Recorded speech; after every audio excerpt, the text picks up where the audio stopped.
बिहार में बढ़ते भूमि विवाद को देखते हुए बिहार में सभी थानों पर हर शनिवार को भूमि विवाद के लिए शिविर का आयोजन होता है। संबंधित अंचल के पदाधिकारी कर्मचारी उस थाने पर बैठ के समस्या का समाधान करते हैं।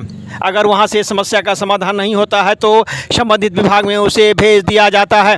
इसी क्रम में विश्वविद्यालय थाना में भी आज शिविर का आयोजन किया। दो पुराने मामले का निपटारा नहीं हो पाया। कारण यह हुआ कि एक पक्ष के लोग आए, दूसरे पक्ष के लोग नहीं आए। बात यहाँ ये होती है कि अगर एक पक्ष के लोग 2 या 3 नोटिस के बाद नहीं आते हैं तो कोई न कोई रास्ता निकाल कर जो अगला पक्ष हर शनिवार को हाजिरी देने आता है उसके पक्ष में सरकार द्वारा नियम जो बना हुआ है उसके तहत उस पर कार्रवाई की जाती है। वहीं ऐसा भी नियम है कि अगर 2-3 नोटिस के बाद अगर वो एक पक्ष नहीं आते हैं तो अनुमंडल कार्यालय में इसकी जानकारी दी जाती है। वहीं संबंधित लोगों पर वारंट भी निर्गत होता है अगर वो समय पर थाने पर उपस्थित नहीं होते हैं।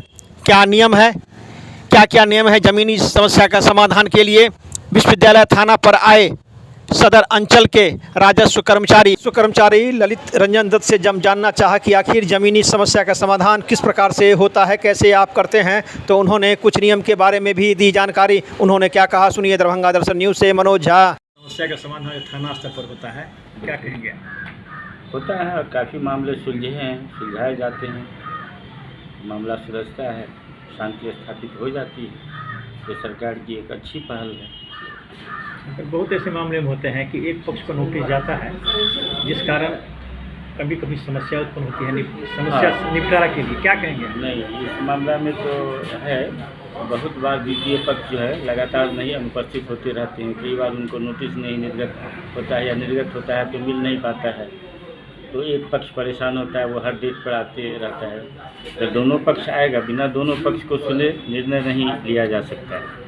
तो दोनों पक्ष अगर समय आ जाए तो और जल्द निपटारा होगा।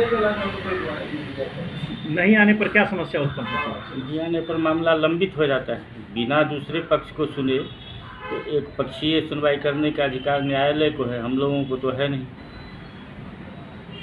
तो इसलिए वो मामला लंबित चलता रहता है। जैसे भी हमारे सामने जीवछ ठाकुर का मामला है, उनका आपसी भाई से बंटवारे वाला ज़मीन को लेकर के विवाद है, तो उनके भाई शंकर ठाकुर आते ही नहीं हैं 1 महीना से। अब तक में कोई बहुत बड़ा इशू नहीं है, बहुत छोटा सा मामला है, ज़मीन भी बहुत कम है। दूसरा हम लोग के ये भी दिक्कत हम पर्सनली कभी कभी फील करते हैं।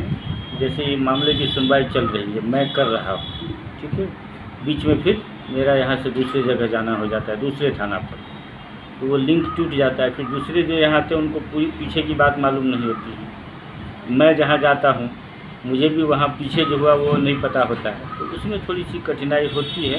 लेकिन अब हम समझते हैं कि ऐसा नहीं होगा। सदर अंचल में 14 नए नवनियुक्त कर्मचारी योगदान कर चुके हैं।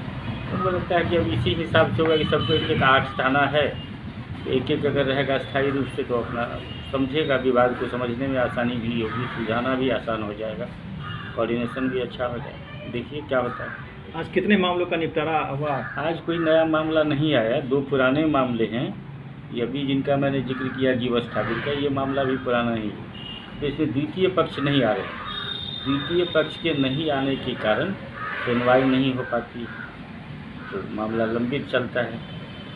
अभी फिर निर्णय लिया गया है कि आज फिर दोनों पक्षों को नोटिस निर्गत किया जाएगा ताकि अगले शनिवार को दोनों पक्ष उपस्थित हो जाए। मैंने खुद फ़ोन से भी उनको बता दिया कि नोटिस मिले या न मिले आपको अगले शनिवार 12 बजे तक ज़रूर आ जाइए। उन्होंने कहा है कि हाँ आएंगे। देखिए अगले शनिवार क्या होता है। अगर एक पक्ष फिर अगर नहीं आ पाए तो इस मामले में फिर क्या करेंगे आप लोग, क्या उसका नियम होगा? इस मामले में हम लोग यहाँ निर्णय नहीं कर पाएंगे, तब फिर उनको जाना पड़ेगा SDO साहब के यहाँ। SDO साहब और DSP साहब वहाँ बैठते हैं, वहाँ उनको अधिकार है, वो वारंट निकाल सकते हैं। अगर नहीं कोई पार्टी आएगा तो वारंट निकलेगा, तब उनको पुलिस पकड़ करके लाएगी। मेरे समझ से तो नहीं आने वाले के मामले में यही हो सकता है। परिचय दे दीजिए। मेरा नाम ललित रंजन दत्त है, राजस्व कर्मचारी सदर अंचल।